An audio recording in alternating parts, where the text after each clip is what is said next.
नमस्कार दोस्तों, मैं मनीष कुमार भोज आप सभी का अपने YouTube चैनल पहाड़ एजुकेशन में हार्दिक स्वागत करता हूं। दोस्तों, मैं आज आप लोगों के समक्ष एक खुशखबरी लेके उपस्थित हुआ हूं।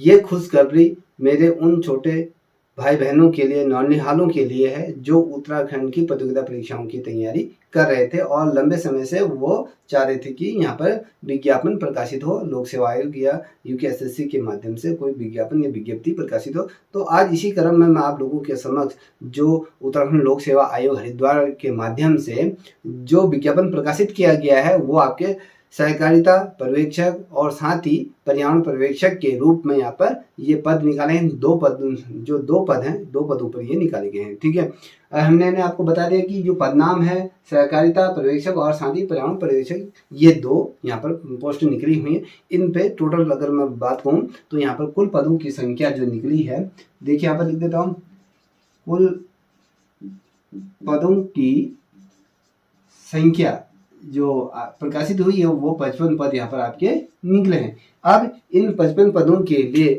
क्या योग्यता रहेगी, कौन कौन इस परीक्षा में बैठ सकता है, किस प्रकार से इस फॉर्म को भरा जा सकता है, वो तमाम चीजें इस वीडियो में आपको दूंगा। देखिए दोस्तों, आप सभी को पता है कि भाई ये जो विज्ञापन प्रकाशित हुआ था 10 जुलाई को ये विज्ञापन प्रकाशित हुआ है और इसकी जो अंतिम तिथि है वो 31 जुलाई तक ये फॉर्म भर सकते हो। अंतिम तिथि आपकी 31 जुलाई।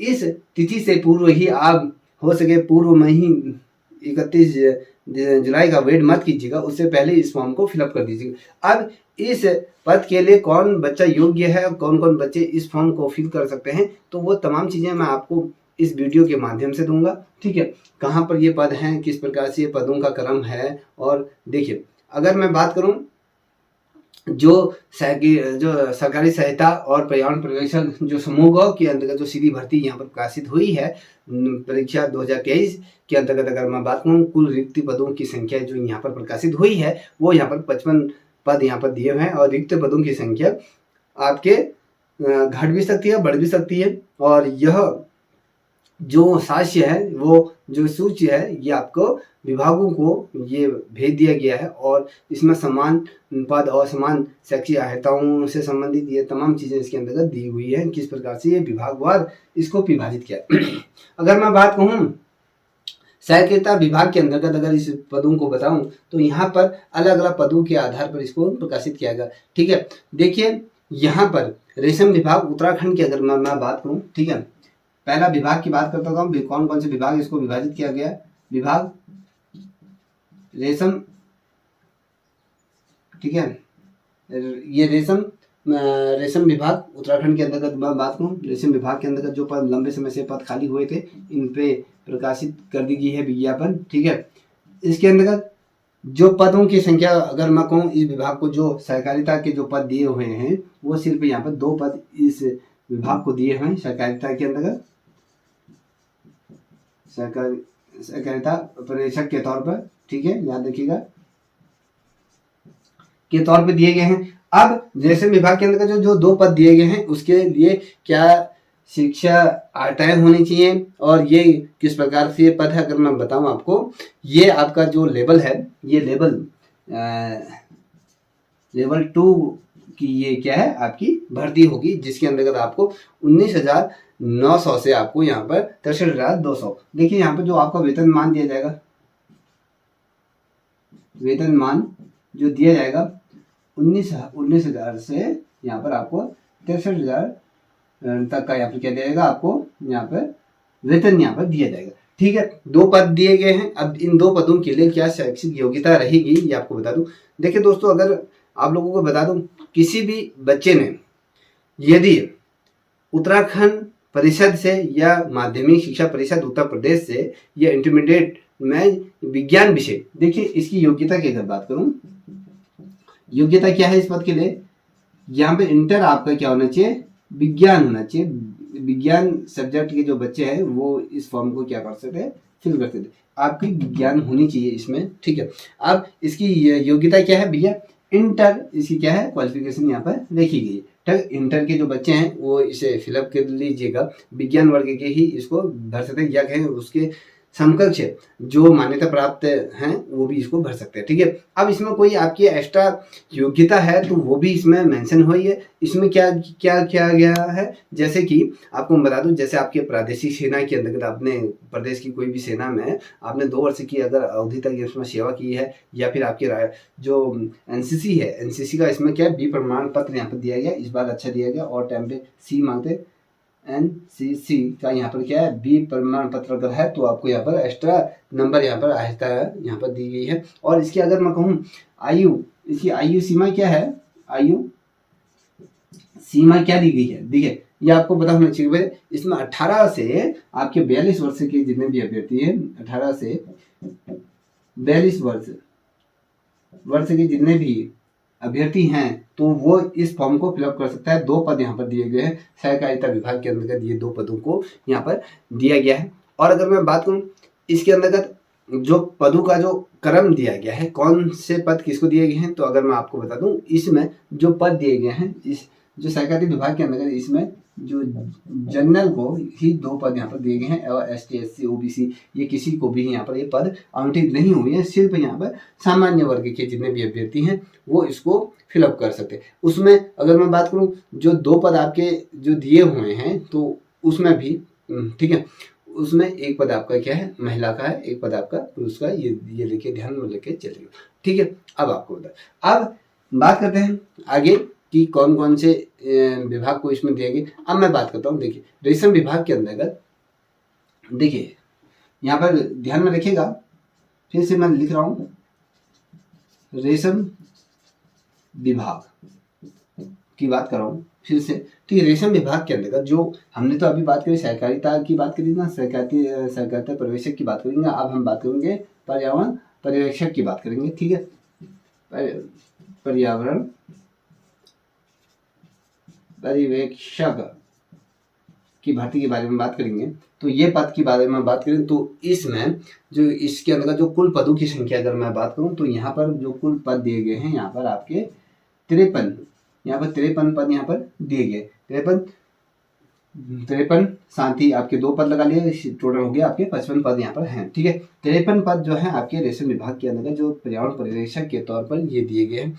अब इसके अंतर्गत जो मैंने बताया कि भैया इसका जो वेतनमान होगा थोड़ा सा आपका इससे क्या होगा, जो आपका ये सहकारिता है इससे थोड़ा सा बढ़ के रहेगा। इसमें आपका जो वेतन दिया जाएगा वो 21,700 से यहाँ पर आपके अगर मैं बात करूँ यहाँ पर इससे थोड़ा सा बढ़ गया है 69,000 के आसपास यहाँ पर क्या है आपका वेतन, ये वेतन मान ये होगा। ठीक है, इसके अंतर्गत ये आपके पर्यावरण पर्यवेक्षक के रूप में। ठीक, इसके अंतर्गत कौन सा अभ्यर्थी इसको भर सकते हैं, इसकी ये अनिवार्य अगर योग्यता की बात करें तो कौन बच्चे इसको फिल कर सकते हैं, ये भी ध्यान में रखिएगा। इसको भी केवल केंद्र अथवा अगर मैं बात करूं राज्य सरकार से मान्यता प्राप्त जितने भी संस्थाएं हैं वहां से आपका क्या होना चाहिए, विज्ञान में इंटर उत्तीर्ण होना चाहिए। इसमें भी इंटर आपका विज्ञान दिया गया है। जितने भी विज्ञान वर्ग के जितने भी अभ्यर्थी हैं उनके लिए खुशखबरी है। तो वो बच्चे जो लंबे समय से निराश हो रहे थे, भैया अभी वैकेंसी नहीं आ रही, कोई पटवारी में रह गया, कोई आपके पुलिस में रह गया, अन्य प्रतियोगिता परीक्षाओं में रह चुके, तो कम से कम यहाँ पर आपके थोड़ा सा पद दिए हुए हैं, कम से कम आपको इसमें मौका मिल रहा है दोबारा अपने आप को प्रूव करने का। तो कम से कम इन पदों का आप फायदा उठाइएगा। जितने भी विज्ञान वर्ग के अभ्यर्थी हैं विशेष रूप से वो ध्यान में रखिएगा और वो तमाम चीज़ों को यहाँ पर क्या से इसका फायदा उठा सकते हैं। देखिए दोस्तों, ये लंबे समय से मांग उठ रही थी कि भैया इनको क्या करें इस पे पदों को प्रकाशित करने के लिए। अब इसके अंतर्गत कौन कौन से विभागों को ये 53 पद गए हैं। देखिए ये जो 53 जो पद दिए गए हैं उत्तराखंड शासन विभाग द्वारा जो उपलब्ध कराए गए जो पदों के सापेक्ष जो श्रेणीवार अगर मैं बात करूं और आरक्षण के आधार पर, क्षेत्रीय आरक्षण के आधार पर किन किन को ये पद गए हैं अगर मैं बात करूं, इसमें जो ये पद जो दिए गए हैं ना, इसमें जैसे नगर पालिका परिषद हैं, तमाम अलग अलग जो नगर पालिका परिषद हैं हमारे उत्तराखंड के अंदर तमाम, तो उनमें ये पदों को क्या गया डिस्ट्रीब्यूट कर दिया गया है। अगर हम ओवरऑल देखें, जैसे कि आपका नगर पालिका हो गया शिवालिक हो गया, नगर पालिका चिनिया सैन हो गया, रानीखेत हो गया, नगर पालिका ईमेल खेड़ा हो गया, नगर पालिका नालागा है और भगवानपुर हो गया, और नैनीताल हो गया, रामपुर हो गया, ढंडेरा हो गया, ये जितने भी ये दिए हुए ना नगर पंचायत, तो वहाँ पर नगर पंचायतों में इन तमाम इनको नियुक्त कर दिया जाएगा, जिनको आपके राजकीय पर्यवेक्षकों को यहाँ पर नियुक्त करने की बात कही गई है। और तमाम चीज़ें इसलिए महत्वपूर्ण है कि आपको यहाँ पर मौका इसलिए मिल रहा है कि जितने भी साइंस के अभ्यर्थी हैं कहीं ना कहीं वो थोड़ा सा ये लेके चले कि आप लोग थोड़ा सा खुश से हो जाइए, क्योंकि यहाँ पर आपको इस बार मौका प्रतिनिधित्व करने का हमें मौका मिल रहा है, क्योंकि आर्ट साइड वाले बच्चे यहाँ से छट जाएंगे तो आपके बीच में ही यहाँ पर क्या होगी, फाइट। अगर मैं यहाँ पर बात करूँ इसके अंदर का जो कुल पदों की अगर संख्या की मैंने बात करी तो यहाँ पर 53 जो पद दिए हुए हैं, ठीक है, 53 पद दिए हैं। इसको कैटेगरी वाइज अलग अलग तरीके से डिवाइड कर दिया गया है, ठीक है। ये आपको पता होना चाहिए कितने पद किसको गया है, तो ये आप इसका चार्ट देख लीजिएगा, वहाँ पर आपको पता चल जाएगा, ठीक है। अब इसमें कोई बच्चा कह रहे थे कि भैया जो आयु सीमा है उसका निर्धारण किस प्रकार से, अगर मैं बात करूँ जो सहकारिता पर्यवेक्षक की अगर मैं बात करूँ, पर्यावरण पर्यवेक्षक की जो समूह के अंतर्गत जो वैकेंसी निकली है, तो उक्त पद के लिए क्या होगा, उत्तराखंड अधीनस्थ सेवा चयन आयोग द्वारा जो पूर्व में जो विज्ञापन प्रकाशित किया था 30 जून 2021 को जिन अभ्यर्थियों द्वारा इसे आवेदन किया गया, उन अभ्यर्थियों की जो आयु सीमा का जो निर्धारण होगा 1 जुलाई 2020 से ही इसके क्या होगा, आयु सीमा का निर्धारण होगा, ठीक है। ये आपको पता होना चाहिए दोस्तों। इसके अंतर्गत आपको मैं बता दूं, जो बच्चे जो आरक्षित क्षेत्र है या के 10% आरक्षण से हैं या कोई भी जो इस चीज़ का लाभ उठाता है, तो उनके लिए भी यहाँ पर आरक्षण के अंतर्गत इनको क्या होगा, विशेष योग्यता में कि नहीं आयु सीमा में कहीं ना कहीं छूट मिलेगी, कि जो प्रमाण पत्रों के आधार पर जो इस चीज़ को रिजर्व करता होगा, ठीक है। अब मैं बता दूं इसके अंतर्गत किस प्रकार से आपके जो इस भर्ती परीक्षा के लिए किस प्रकार से वो होगा, पाठ्यक्रम होगा, किस प्रकार से मैं तमाम चीज़ें पूछी जाएंगी, तो वो तमाम चीज़ें मैं आपको बता दूंगा। आप इसको फॉर्म को फिलअप कर लीजिएगा। देखिए इसमें वस्तुनिष्ठ प्रकार की क्या होगी, यहाँ पर आपकी परीक्षा होगी, ठीक है। ये आपके 2 घंटों की ये होगी, जिसमें आपके 100 नंबरों का क्या है वस्तुनिष्ठ ये होगी, जिसमें विज्ञान, रसायन विज्ञान, जीव विज्ञान, भौतिक विज्ञान, ये और गणित के भी क्वेश्चन इसमें पूछे जाएंगे, आपको ये पता नहीं। अब इसके लिए किस प्रकार से आयोग द्वारा क्या इसमें वो दिया हुआ है कि क्या बोलते हैं, इसका पाठ्यक्रम के तौर पे क्या तमाम चीज़ें दी, मैं इस पर प्रत्यक्ष तौर पे वीडियो बना दूंगा, कहाँ से कौन सी किताब आपको पढ़नी चाहिए, तमाम चीज़ें, ठीक है। आपको ये जानकारी कैसी लगी आप बिल्कुल साझा कीजिएगा। अगर आपको पसंद आए तो प्लीज़ चैनल को लाइक शेयर सब्सक्राइब अवश्य करें। तब तक अपने दोस्तों को साझा करें। तब तक इतना ही। जय हिंद, जय भारत, जय उत्तराखंड।